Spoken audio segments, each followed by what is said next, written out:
Sesihatsha ukusuka emzimkhulu wezokuhatsha eOakland Park eJohannesburg nanzi ezithujileko. This day has finally come. It has been 57 years in the making. The truth is coming out, as you heard the opening statement from the main prosecutor, Mr. Dunga. Iphiko lezokuthuthisa komphakathi lithi kuza kusetshenziswa umdwebo wesithombe ohlathulula ngokubhubha kwakamengameli walokhu we-ANC inkosi uAlbert Luthuli. So kungcono sazi ukuthi naba abantu abenza lento. Umndeni waqetha lamalungelo obuntu elalimtshotshozeli we-ANC owabulawa nonkosikazi yakhe uthi kungcono kuvele iqiniso kunokuthi solo kungakabi nomkhanyo bona ngubani owabulala ababelethi babo. The president has recognized the sense of urgency for us to work on enabling the resetting of the relationship between South Africa and the United States.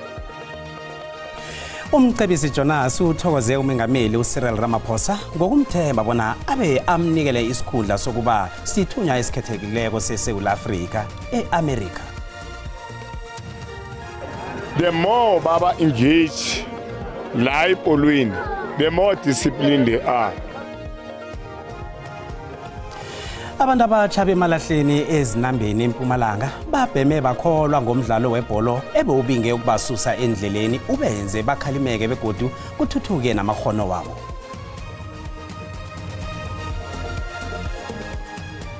Endaweni zonke lapho ukhona ngiyanilotshisa begodu ngiyanamukela endabeni zesindebele zika 5:30 ku SABC1 nginguCedric Mwebia lotshani.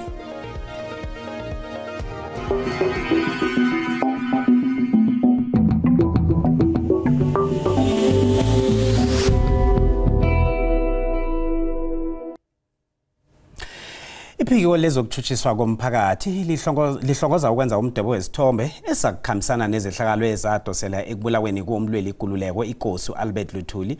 Lokho kuvezwe nakuvulwa iphenyo ngokubulawa kaLuthuli omhluhelisi obuye abe ngumengameli walokhu we-ANC.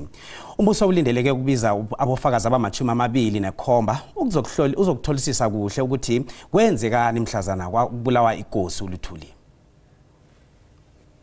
Umndeni kaLuthuli sewuneminyaka engaphezulu kwama-50 ufunana nobulungiswa. Iphenyo lango-1967 enyangeni emibili ngemva kokubhubha kwakhe kwavela bona inkosi uAlbert Luthuli watshayiswa sitimela esithutha impahla nabegada azikhambela amagega nesiporo sesitimela. Akakho wafunyanwa necala malungana nalokho. Umndeni uthi akhange wayikhola impiko leyo. Seminyaka balila ngokuthi iphenyweni alithonywe ngobutsha. This day has finally come. It has been 57 years in the making.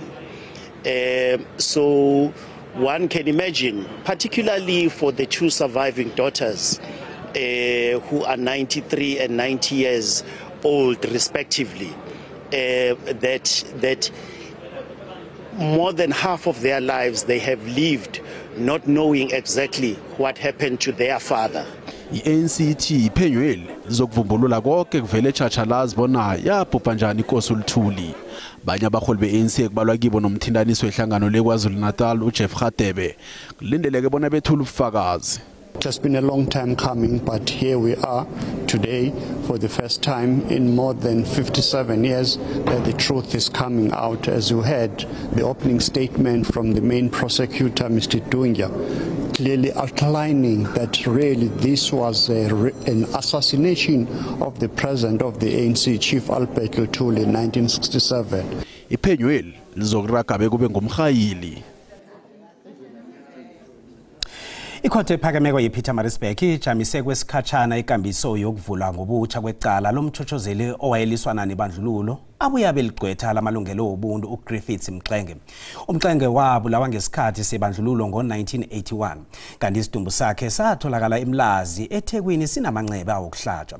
Mhlapa nje iphiko lezokuthuthisa komphakathi limemezele ukuthi likulungele ukuveza ubufakazi obutsha malungana nokubulawa kwaMxenge. Ilanga lokthoma lokuvulwa ngobutsha kwecala lomholi we-ANC owabe aligqwetha lamalungelo obuntu uGriffiths Mxenge liqindelisekile ngonobangela wokungabi khona kwabanye abofakazi. Ikhotho izwe ukuthi abanye abofakazi ababebizelwe ekhotho ukuzokwethula ubufakazi nakulayelwa ukuvuselela kwecaleli babawe ukuvikelwa ngokomthetho libutho lamapholisa. Abofakazi ababeqatshwe ezikweni lezevikeleko le-SAPS basalinde isiqundo sesibawo sabo sokuvikelwa amapholisa ngesikhathi sokulalelwa kwecaleli. Ijaji lilijamise kwesikhatshana icaleli. Umndeni kaMxenge uthulinde ngamehlo abovu ukuyizwa imininingwane emayelana ecaleli. So kungcono sazi ukuthi naba abantu abenza lento. So ngaloko ke nje yakhona kubuhlungu angeke ngithini, but as abantu komele sazile. Abanye abaholi be-ANC bakhambele ukulalelwa kwecaleli. Ilunga le-NEC uZweli Mkhize uthi ihlelweli liyindlela echinge eqinisweni. Abaphethe bobandlululo okwabantu ababekwazi ukufihla izinto bazenze ngendlela engeyona bese banikeza abantu isithobo kungesona. Namhlanje uma sothola iqiniso lokho kuzokwenza ukuthi umlando uqonde, okwesibili kuzokwenza ukuthi nomndeni ukwazi ukuthola ukuthi kube khona ukuvalwa kwalolu daba ngendlela efanele. Icaleli lizokubuyela ekhotho godu nge-17 kuMgwengweni.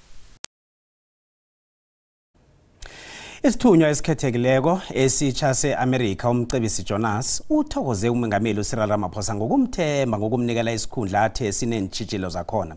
UJonas uthe uyokwenza ngakho konke okusemandleni akhe ukukhuphukisa ubudlelwano obuhle phakathi kweSouth Africa neAmerica.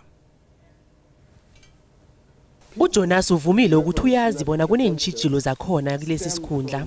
Kodwana ubona ikareke efanako nokusebenzana okuhle okungaba khona phakathi kweSouth Africa neAmerica. Ukhombela amaSouth Africa bona ehlise umoya abanikele isikhathi sokukhulumisana ngokupheleleko nababilani beAmerica ngemiraro ekhona. Estatementini sekuthomeni umengameli uRamaphosa uthe uJonas uqalwe bona akhambiselele ukujameleka kweSouth Africa ngezehwebo nobuzenda nokusebenzisana abuya dose phambili imkhulumiswano yokuphakamisa ingkhuluphelo zeSouth Africa. You need someone that is sufficiently skilled both on the political side and on the business side to try and get this intertwining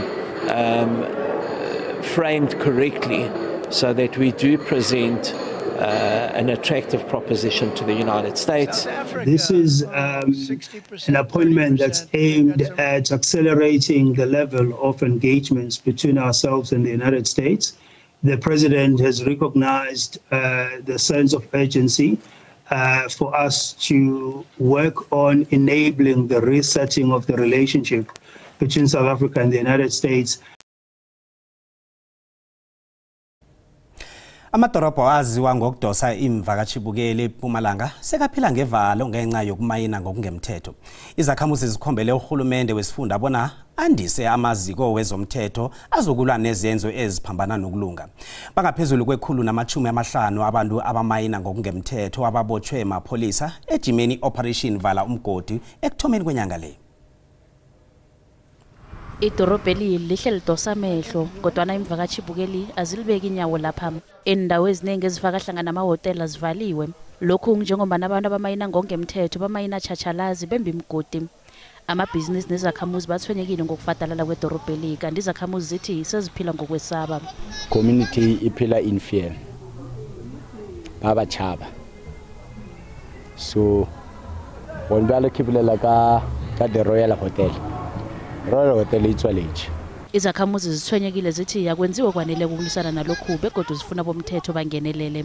Lendawo idikwa each and every day and laba dika khona nyalo sabadika bangene etindlini phasi ketindlo badika phansi kama offices badika akusena ndawo lengadikiwa nyalo. Nakusesenjalo amapholisa athi ijima i-Operation Vala Umgodi linemphumela emihle esifundeni sonke. Kubotshwa abantu abama-30 abamayina ngokungemthetho ngempela veke bavele ekhotho yeGraskop neBarberton kanti babuyiselwe emaseleni. Labanye bebasolwa lababoshiwe baboshwele kuba la eSouth Africa ngokungekho emthethweni, labanye baboshwele ukutholakala abanesango, labanye baboshwele ukutholakala abanamabhomu netinhlafu. Abasolwa baqale nokuvalelwa ejele inyanga ezisithandathu kuye eminyakeni emithathu ngokuphula umthetho ukuzanganeno nokuthola nezenjiwa begodwa bangabe babuyisele emazweni wemakhabo. Nasibuya entolo. thina simphakathi siyasuka lena size nezibi masifika lana sifike sichithe singachisi abantu engibaphethe nabahlali eDr JS Moroka asibafundiseni ukuthi amaphepha ayadoya. Kukhuthazwa izakhamuzi zakamasipalata weDr JS Moroka ukuthi ziyithathele ehloko ibhoduluko zingalahleli inzibi nanyana kukuphi.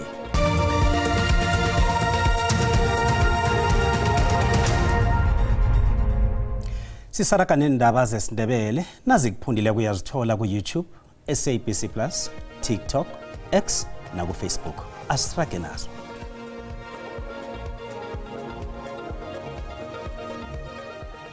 Izakhamuzi ze-Easteres bezichakala zithi batsho umasipalata weTshwana kunye nepolice station yazo abasebenzeli kuhle. Lokhu kuza ngemva komlandelande wezenzo zokubulawa kwabantu ngendlela engazwisekiko. Umphakathi we-Easteres usola ukungabonakali kwamapholisa nokubhalelwa kamasipalata ukulungisa amalehe endleleni. Lokho abathi kwenza bona inlelesi zizenzela umathanda ebusuku. Amalunga omphakathi akhulelwe zinhloko ngemva kwesinye isehlakalo sokubulawa ngokudunyuzwa kwaNailan Smith weminyaka ema-29 ubudala. Umakhelwane kaNgazimbi uthi abasola bamdumuze amahlandla alikhomba naye wadumuzeka kambili emlenzeni nesandleni nabe kalinga ukuphephisa uSmith ongasekho. So they were holding Nailan down and I came there and I sprayed them, and as I sprayed them I think that helped so that they couldn't kill me, because that guy, it looked like he pointed me in the face. I'm heartbroken. I didn't lose a good friend. I lost a brother. Funa ngezelelo lesibalo samapholisa. Batsho amapholisa athethe isikhathi eside khulu ukufika lapha kwenzeke khona isehlakalo. They came hours later. We found the ambulance. The ambulance still today has not come. Time and obviously the lack of service delivery is why we are here today. In 2008, my brother was also killed in a similar way as Nailan was killed. In his driveway, on his way to work. Umlawuli wamapholisa we-Eastras uthi nabekaphendula umphakathi osilingekileko wathi badosa emhlweni ukuhlangabezana neentshijilo zomphakathi ngenxa yokuhlala kwenisetshenziswa nokuhlala kwamapholisa. If I hear the community cry, that means that we are not doing enough. So we're supposed to analyze and then check where are we lacking, not failing, but are we lacking, and then we might at least add or maybe add some more members from other components. Umsiza uqinisekisile ukuthi sekubotshwe umsolwa munye, omunye usachikwa ngemibuzo nakusaraga iphenyo. Umasipalata weDr JS Moroka esiyakuswa eMpumalanga ungenele ijima lokukhamba ususa insila nefuqufuqu endleleni nezaleni lezi zigcina zivale namapipe wedrain nakuna izulu. Lokho bakwenza ukuqinisekisa umphakathi okhuthaza ibhoduluko elihlengekileko. Umasipalata ngokusebenzisana nabanye ababelani nomphakathi babuye bafaka namabhorodo alemukisa abantu bona bangalahli insila nanyana kuphi. Umbikindaba we-SABC omhathi wehlelo lendaba isidemba zemini kuKwekwezi FM uhlezi phinduli uyile ejimini wasiphathelana kumbiko. Indawo ehlanzekileko yindawo ethandwa umuntu wonke. Yeke ngikho kanye lokho okwenze bona umasipala weDr JS Moroka akhuthaze ibhoduluko ehlwengekileko emphakathini. Umasipala weDr JS Moroka esifundeni seMpumalanga ngokubambisana nekhampani ethengisa amanzi bathethe igadango lokuhlwengisa amazala angasisemthethweni esiyabuswa kuWard 4 eMpumalanga. Umasipala ulila khulu ngabantu abalahla inzibi nanyana kukuphi hlangana nemizi ngombana uthi zisilaphaza ibhoduluko begodu zigcina zivala namaphayiphu akhambisa amanzi nakunizulu. Umeyara kamasipala weDr JS Moroka unkosikazi uNomsa Mthweni Mahlangu banomphathi kamasipala lo uMonica Mathabela bahlathulula ngalo ijimeli. Njengoba siphume namhlanje sisilapha nje abantu bekhethu siyabafundisa sifundo sokuthi ke asithande umasipala wethu, asithome ngokuzithanda thina ngoba nawuzithanda wena uzokwazi ukuthanda into ehle. Nje sibawa ukuthi ke ababona into esiyenzako bese bathathela kethu ukuthi ke ungalahli noma ngabe kuphi. Sikwenza lokho asikhambisedwa njengoba uexecutive mayor sekakhulumile. Mara okukhulu namhlanje emdele isithaba sikubona ukuthi umasipala uyabereka nama private company ukuthi sibuthe. Ama private company la khona namhlanje sinabo Khula sinabo Akhwele siyabereka siya cleaner ukuthi kuhlanzeke nomoya esiuphefumulako ube sikuni. bakhona abantu emphakathini ababona ukuthi akusikuhle abantu nabakhamba balahla insila nanyana kokuphi. Nedi ikinga thina simphakathi siyasuka lena size nezibi masifika lana sifike sichithe singachisi kutsho okukhulu ehlizweni nami ukuthi kutsho ukuthi umasipala weDr JS Moroka uyazizwisisa ukuthi abantu engibaphethe nabahlali eDr JS Moroka asibafundiseni ukuthi amaphepha ayadotshwa. uGladson Songela oyi-operations manager kwa-Akhwele Khula Cleanup uthokoze khulu ngejima ebambisenekilo nomasipala weDr JS Moroka begodu ukhuthaza umphakathi ukuthi nabaqeda ukusela amanzi angamabhodlelo amabhodlelo lawo bawabuthelele bawase ku-recycling. Namhlanje sathanda ukuthi make sibe la sizocleana kule ndawo as part of awareness yokufundisa nabantu ukuthi indawo zethu esihlala kuzona kumele zigcine zihlanzeka kangakanani. Umasipala weDr JS Moroka ugandeleleke ukuthi abantu akhe balise ukulahla endaweni ezingakafaneli kutshileke ukuthi khona indawo yokulahla esemthethweni engeFalpang. Nginguhleziphi Sibanyoni uMamnduli ngikumasipala weDr JS Moroka eWard 4 esifundeni seMpumalanga.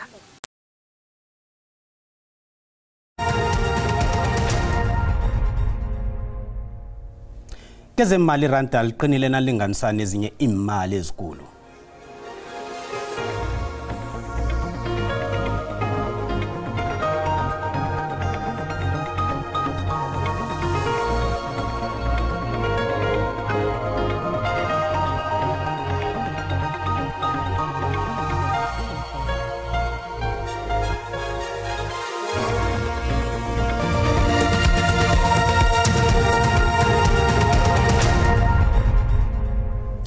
Usomabhizinisi wemalahleni eMpumalanga usebenzisa umdlalo webhola erarhwako ukusiza ilutsha lelokishini ubona lingabhemi indakamizwa ligcine selizibandakanya ebulelesini.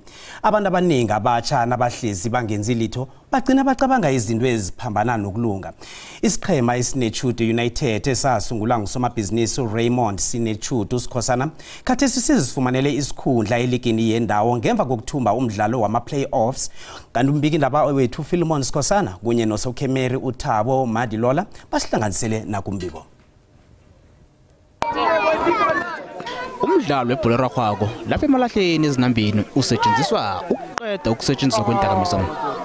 Ilunga lomphakathi linesisa nehliziyo ehle yokusiza abantu abatsha uRaymond Sinechude uSikhosana usiza ilutsha lemalahleni bona lingalinge liqale indakamizwa ngesiqhema sakhe sebhola erarhwako khathesi esikhuphukele eligini yendawo emalahleni. Isiqhema esinechude United sadla neminyakeni ebunane edlulileko kanti seyabonakala imphumela yokusebenza ngokuzikhandla nokuzimisela. Ukwakha i-character kulabesana asizobafundisa kakhulu ngempilo. I-belief yami nalengitshela uMashaba ucoach ngithi Mashaba, the more baba engage la ebholweni the more disciplined they are. I-player masekhela dlala ibhola esikhatshana noma ngeke lifike u-professional level ekugcineni the way arizina ngayo nangendlela articulate ngayo istory sakhe becomes different. Indakamizwa ziyaraga nokurhwahlaphaza ilutsha lemalahleni. Ihlangano efundisa abeyilelise ngendakamizwa iKakaramba Foundation edosa phambili babantu ekhabe banomraro ukudla indakamizwa izibandakanye nenqhema zebhola erarhwako kunye neligi yendawo ukufundisa nokulemukisa ilutsha ngobungozi bendakamizwa. We're taking them off the street, so we are here to support them and give them the drug awareness because isikhathini esiningi amasoka player disturbeka ngezidakamizwa nangutshwala. Ibadlalini nakwabanduli ibholo iyindlela yokuziphephisa. Siza ngokuthi so sikwazi ukuza la egroundini sizodlala ibhola savoid izinto eziningi ngaphandle izidakamizwa ugwayi lo netshwala. Immediately umfana aye esikolweni akabuya uye gymini akabuya ukhathela uhlala endlini during the weeks nama games Saturday Sundays nama games during the kuse gymini. Iligi yendawo ithi ukuzibandakanya emidlalweni efana nebhola ngenye yendlela yokuzivikela nazi izendakamizweni. Some of the players, good players la ngaphandle siyababona abane potential ukuthi bangakhona ukuqhubeka badlalele phambili, but because of ama drugs they cannot go further, so we take them in one zone sibenzele ukuthi badlale ibhola lethu. Abanye abantu abatsha bemalahleni bayayibona imiphumela emimbi yokubhema indakamizwa yingakho sibabalekele ukudlalela ibhola erarhwako neyezandla i-netball. I-netball isiza kakhulu because thina sidlala futhi nabantwana abancane like labantwana sabathatha sibalethe ku netball cause asifuna ukuthi basale nabo malume ezindlini bathola sebadle ngulwa. Izakhamuzi zemalahleni zilitshwa ngalizilunye bona ipi emalungana nendakamizwa akuseyipi eqale uhulumende namapholisa kwaphela kodwa nomphakathi kunendima ekufuze uyilime ikakhulukazi njengoba ngiba abazi kubonyana kwenzakalani endaweni abahlala kiyo. Endabeni ze-SABC ubikelwa nguPhilemon Sikhosana usemalahleni eMpumalanga. Asiqale umbono wakho mbukeli ngendaba le nakuyalandela. Banyana ulutholo kokwethu luphelele ezobisini nxa balungenanto okwenza. Sengathi uhulumeni ngokangabheka ngabe semalahleni kuphela. Lokho kuzosiza ekutheni ingane zingayihlanganisi nobugebengu futhi zingayihlanganisi nedakamizwa. Kunemathalenta lapha lebahleli nawo kepha ngesimo lebabukane naso ngiyacabanga ukuthi sinhle kakhulu abaqhubeke njalo. Ore bakatla ba dira gape ka mola mhlanga ka mola ba dushe bana ba mhlanga. Ke ntwe boze kuzurala ba malahleni. Kanti umbono ngeumbukeli SABC ayizukuthesa umlando wokuziphendulela ngombono wombukeli. Akwande izihlahla nivula ngaziphi iveke le?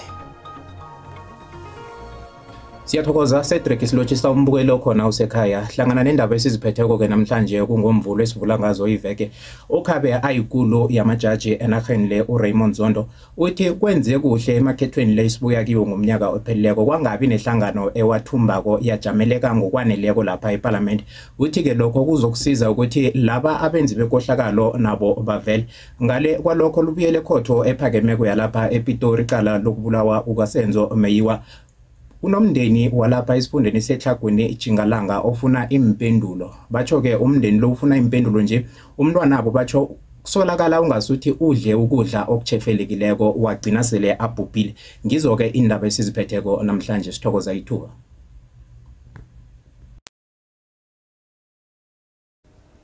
Asikhambe sokuqala ubujamo bezulu.